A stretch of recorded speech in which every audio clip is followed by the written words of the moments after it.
What is up, everybody? Welcome back to another video.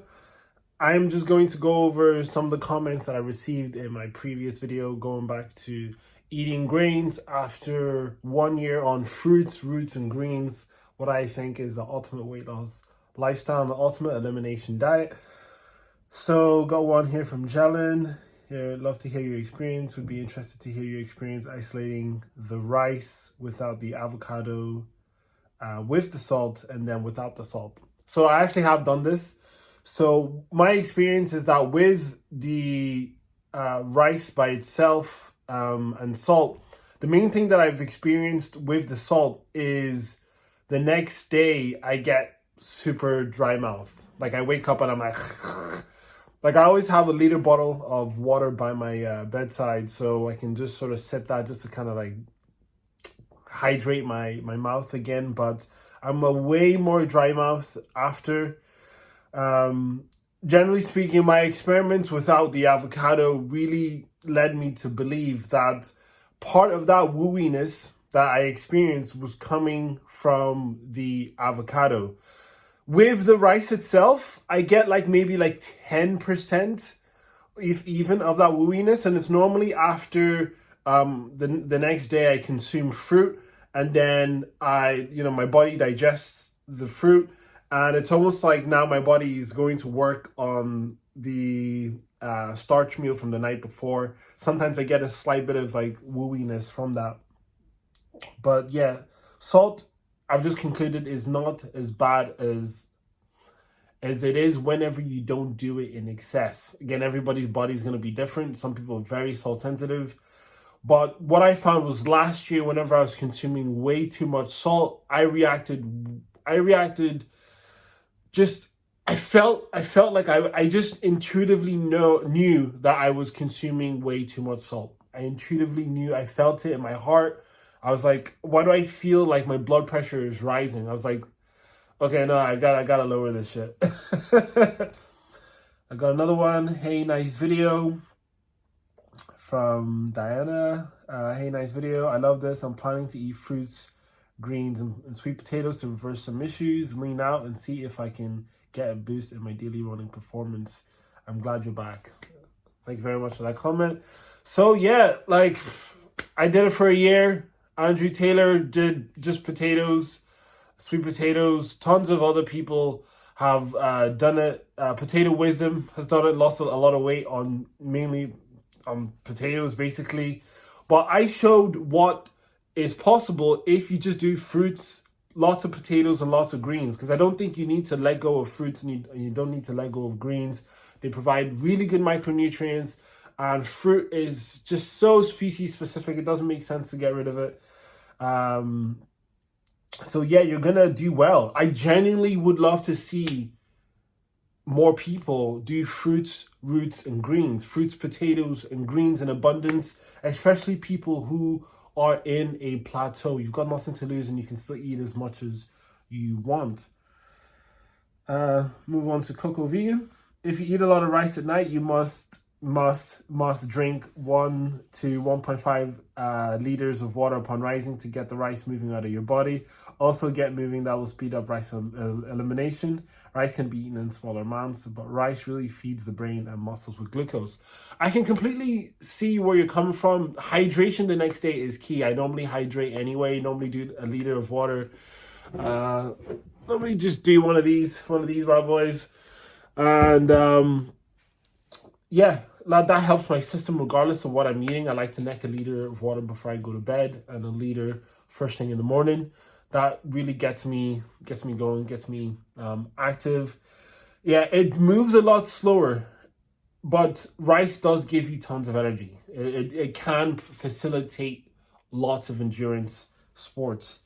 But what I will say is that my best physical performance comes whenever I'm doing fruits and greens. Without a shadow of a doubt. It would almost be an insult to the Most High, to the Creator, or whoever friggin' put us on this earth as primates, to think that anything could compete with the original caretakers of fruit trees. It's just nothing can. Let me see, I got one from Elijah.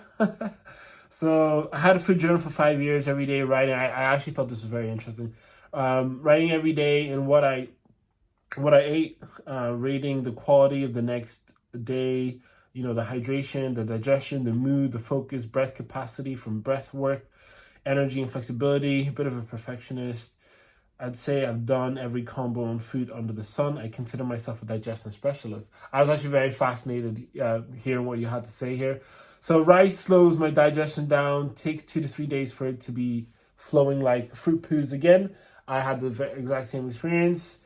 All grains give me brain fog. I noticed that rice, whenever I consume rice, like I'm still functionable, especially whenever I'm not doing the avocados and stuff like that. I'm still functionable, but the thing is, you don't know what level of clarity you're supposed to be at if you just keep going down the path of eating a certain way. Because it's not until I go back to fruits and greens, I'm like, oh, it's like another level. It's like, oh, wow, I forgot about this again. Well, all grains give me brain fog. I don't know if I get super brain foggy, but it's definitely not as clear. I don't consume fats, nuts, seeds, avocados, and oils, and still grain fog me up, fog my head up. Also, grains create a lot of mucus in my stool. I do notice that they're more mucus forming than potatoes. I would say potatoes, they still give a bit of a mucus forming effect, but grains even more so. So Arnold there sort of has pointed to that. And this is why I really like speaking to people who eat like a diet of fruits and greens, because that's in the original plan. So whenever they go back to eating certain foods, I feel like they have maybe more accurate representation of what a food is truly doing. Let me see. Roots are definitely easier to digest, 1 to 2 days, flowing back to normal depending on starch content. Roots, cassava blocks me up pretty bad.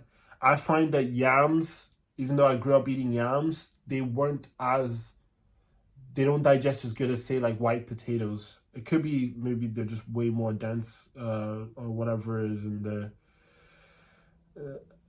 the starch itself that doesn't want to be eaten. But let me see, avocados. Okay, maybe not say that, but they always fuck me up, tempting and creamy, but 3 days later ruins my skin. Yeah, I find that high fat foods tend to do that to me too. Keep on experimenting, dude. There's nothing that teaches us more than first-hand experience. We can listen and follow the rules the diet gurus give us, but until we've experienced and felt what a food does in a clean body, which is what Arnold Ehret says, we'll never really know the truth. Peace and love. Thank you very much for that comment. I rate this comment so much because I remember coming on and being like, over the years, I was like, do I feel like beans and grains aren't like sort of gelling with me, even though I'm hearing fruits, vegetables, whole grains, and legume, which is all fair for like the general population. And then I take it out and then I'm like, I feel better. I feel better, and same with the nuts and the seeds. I'm like, I feel better. Like my skin's better. Everything's better.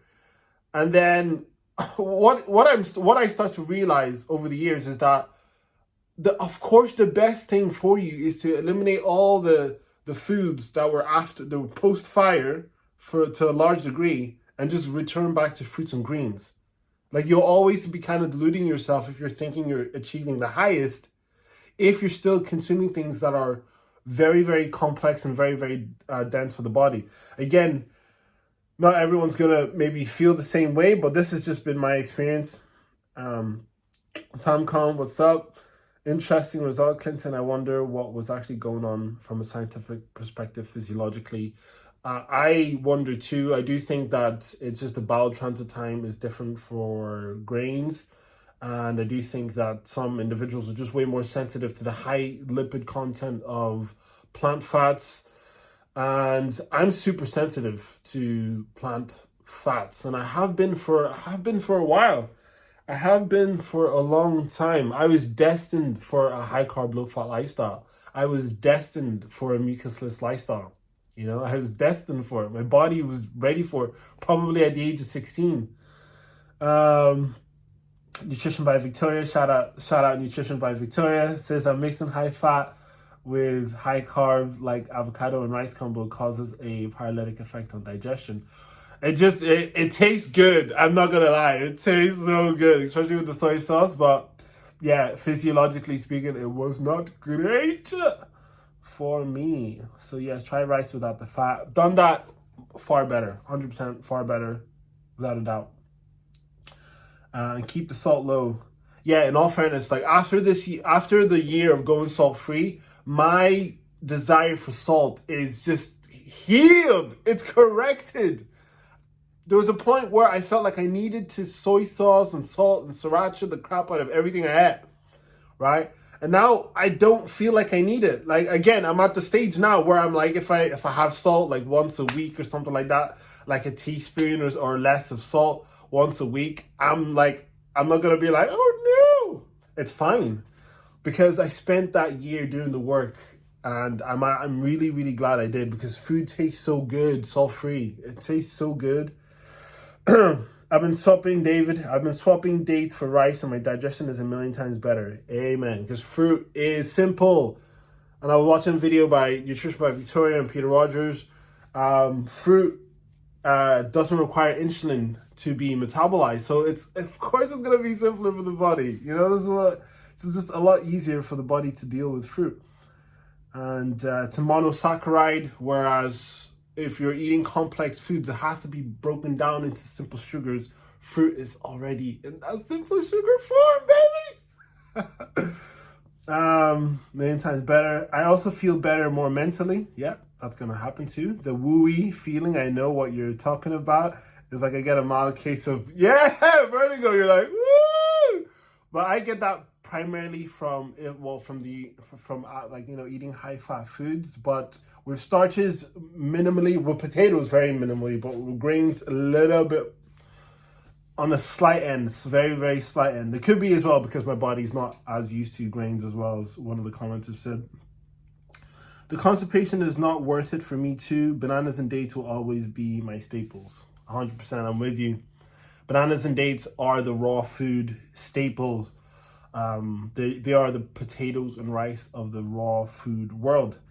Got cocoa vegan again. I do organic white rice, rinsed, cooked with sweet chili sauce. Sweet chili and rice is quite nice, I'm not gonna lie. And some steamed veggies, and also salad, fat-free dressing. That's my dinner. Free the Milan Girl recommendation, sweet chili sauce with rice. Yeah, honestly, I lived on that combo for years. Very delicious, very simple. White rice, mixed vegetables, sweet chili, easy does it, you know, very, very simple. Loved it. Yeah, 100%. Try a big meal of acorn wheat pasta. I cannot do glutinous pasta. You will feel amazing after eating it. I personally can't do glutinous pasta, so unfortunately, no. I can't even do gluten-free pasta, because recently I did experiments over the past year. I even tried sweet potato noodles, which worked for me in the past, but this year, even sweet potato noodles, the refined flour nature, the lack of fiber, it just did not agree with me. I did not feel good. Love your videos. This is Tutti Fruity. What a name. Love your videos, Clinton. Clint inspires me to be minimalist, not use so many condiments when doing lots of food. In all fairness, I wasn't always like this. Generally speaking, I was condiment to the gills. But now the only condiments I really vibe with are herbs, just like little simple herbs, mixed vegetables. Mixed herbs, mixed herbs. You know, like parsley, basil, thyme, coriander. Spices, like over the past couple of years, my spice tolerance has been decreasing to the point where I'm like, I don't feel comfortable eating lots of spice. Try butternut squash and pumpkins. Eat a good amount versus potatoes. See how you feel. I actually feel, yes, I've done experiments. I feel better with fruit-like vegetables, which pumpkins and squashes are. They are fruits because they've got the seeds in them. I do feel better on them. But it's not like a vast difference of betterness, but it is better. Let's see. I don't eat much, if any, overt fat. This is from Tom D. If I do, I definitely slow down on. I like avocados, but they don't like me. Yeah, I'm the same. I honestly, it's a love-hate relationship. I love the fact that my body is very sort of reactive to meat, dairy products, to refined vegetable oils, to acrylamides, to high-fat foods, to vinegar, to wheat, glutinous grains in general, to a large part, just all these different things my body over the years has been reactive to. It's been a love-hate relationship because I absolutely loved all the junk food I was eating before in the past. You could not peel me away from Domino's chicken wings or getting, special fried rice, chow mein from Chinese shops, and all the different things I ate. But it was my body causing me symptoms that forced me to have to reevaluate what I was doing and correct it. And look at where it's gotten me. Look at where it's just slowly leading me, fruits and greens. And I'm very grateful that I had the right mentors growing up, that they emphasize, take your B12, eat sufficient amounts of calories. Don't be doing all these crazy, long-term water fasts and dry fasting and all this malarkey. And that has caused me to be so much more sustainable on this path to where I'm at now. So, love-hate relationship with my body, but ultimately I do love the fact that it is pushing me in the right direction of just, being a frugivore again. Okay, so Carlos is here. It depends whether you're comparing white rice with potatoes or whether you're comparing brown or red or black whole grain rice with potatoes, because it is the difference, because that is the difference the difference is massive, basically. And in sushi, the white rice is used. The problem with potatoes, even though they are very tasty, which they are, is that they are very, very dehydrating. Rice can be dehydrating too, for sure. While on whole rice has all the minerals and oils which white rice is lacking.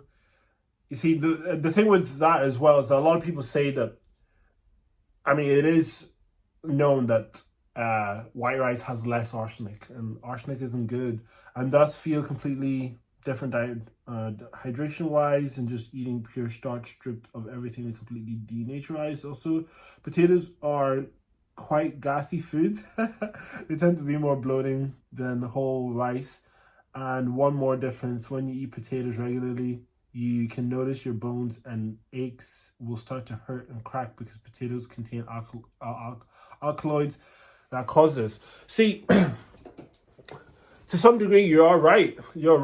But all complex carbohydrates have some matter of issue because they were never originally meant for primates. The only species that really was supposed to be hip to grains, and this isn't to say, stop eating grains and blah, blah, blah. I'm not in that camp.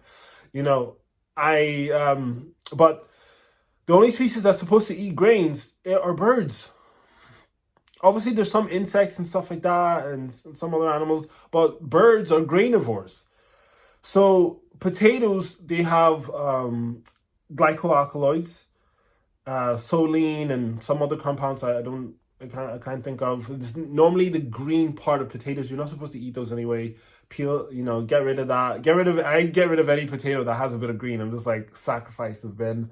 And rice has anti-nutrients. It's got the potential arsenic. It's not the rice's fault. Obviously, the farming practices and stuff like that.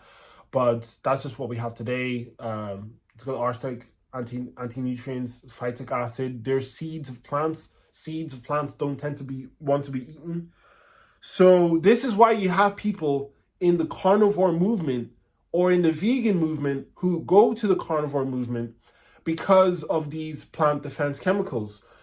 Some people don't do well with grains and beans, and it messes up their gut regardless of what they eat. And they find relief by going on a carnivore lifestyle. But I'm just trying to show people that You don't need to do that. If that's you, you can just do fruits, potatoes, and greens. And even if you aren't sensitive to it, doing fruits, potatoes, and greens for the majority of people, you will still feel a lot better because it's more nutritious. But this person, if you feel better on grains, then do you, because there are people such as Nutrition by Victoria who doesn't do well with potatoes compared to white rice, which is fair. There's going to be individual differences.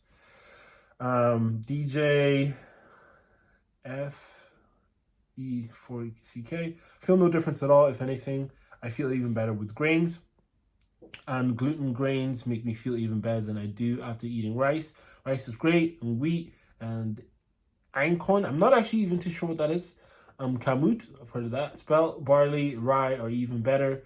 I've eaten only fruits, roots, and greens before for up to 2 months, so I can say from experience, there are many days where I eat only fruits, and greens, but going many weeks or months without any grains is not good. I disagree. There are people like Doug Graham who've literally went 50 years without eating any grains. Fred Bishi, Lou Corona. There's so many people in the raw food world that just never go near grains, ever. And they're fine. You don't need complex carbohydrates. No primate species needs complex carbohydrates. We can eat them, but we don't need them, right? And some people say we don't need fruit either. I would argue that you need fruit way more than you need complex carbohydrates, because at least fruit is species specific and it can be in its raw natural form. But if you take complex carbohydrates, and this is why I'm not a starchivore, I can't be a starchivore whenever I know this, you physically can't eat starches unless you have an intelligent brain to be able to wield fire, control fire, make pots and pans, cook these safely till they're done, then consume and digest them. That is not biological design. That is intelligent engineering and manipulating nature in this wizardry way to be able to consume foods that you can never eat. I don't know how anyone can be a starchivore, and I mean that with all due respect. How can you look at that and say humans are starchivores?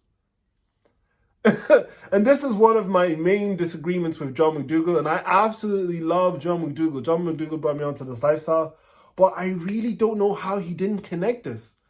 Because in a lot of his videos, he would say things, and I'm going off a bit of a tangent, but in a lot of his videos, he would say things such as, so how come there's a problem with the human design? It doesn't seem to be with any other animal. There's no animal living naturally that's too fat. But somehow our creator, when he or she got around to making the human being, maybe they were tired out or they're just frustrated, I don't know. And somehow the human being was designed flawed. I doubt it. I mean, you have to agree with me that, nature is perfect, put things together correctly, and the human being is one of the better designs. Certainly, I wouldn't say it's the best design out there as far as an animal is concerned, but we must, just like every other animal, we must have a diet that's ideal for us. How, every species has a species-specific diet that they're supposed to eat according to nature, and then completely skip over the fact that starches can't be ate by any human being in its raw form. Potatoes, grains, beans, you can't eat it in its raw form. It's dangerous to eat it in its raw form. But fruit, which is basically a better, more optimized version of complex carbohydrate, he completely skips over the fact that human beings can live on fruit-based lifestyles and then says humans are starchivores because starch satisfies your appetite. Find me someone out there, please, who can eat 2,000 to 3,000 calories worth of fruit, sweet fruits specifically, bananas, dates, mangoes, that isn't satisfied. I'm over 6 foot. Whenever I have 3,000 calories of dates, smoothies, or bananas, or mangoes, or whatever, I am absolutely stuffed to my face. I'm stuffed. I am stuffed. And all our civilizations were built on complex carbohydrates, yeah, but they could be built on sweet fruits too. They can. To think you can replace 90% of your diet of white rice, to think that that's going to be drastically different than telling that person we're going to replace 90% of your diet with ripe bananas or dates or amazing ripe mangoes, that they're going to have some form of a wildly different experience, yeah, they're going to feel better because it's simple. So I really don't know how the starch community can look someone in the eyes, understand our primate physiology, understand that we can't eat starches in their natural form, look someone in their eyes and say, yeah, you know what, human beings are starchivores. Crazy. Got another one. Do you ever eat or drink plain sugar by itself or add it to fruit or smoothie?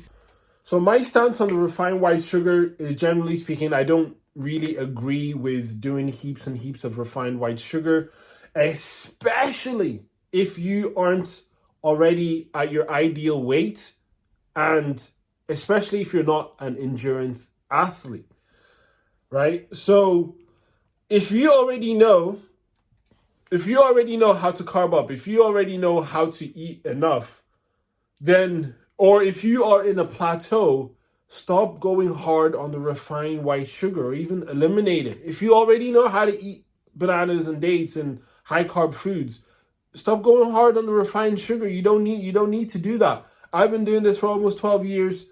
I'm fine without it. You know, you don't need it. And sometimes whenever it comes to plateaus, I think it's something just to eliminate, because you have to study patterns. People who plateau, they tend to be consuming a lot of refined foods, whether that's refined flour, refined salt, refined vegetable oils, or refined sugar.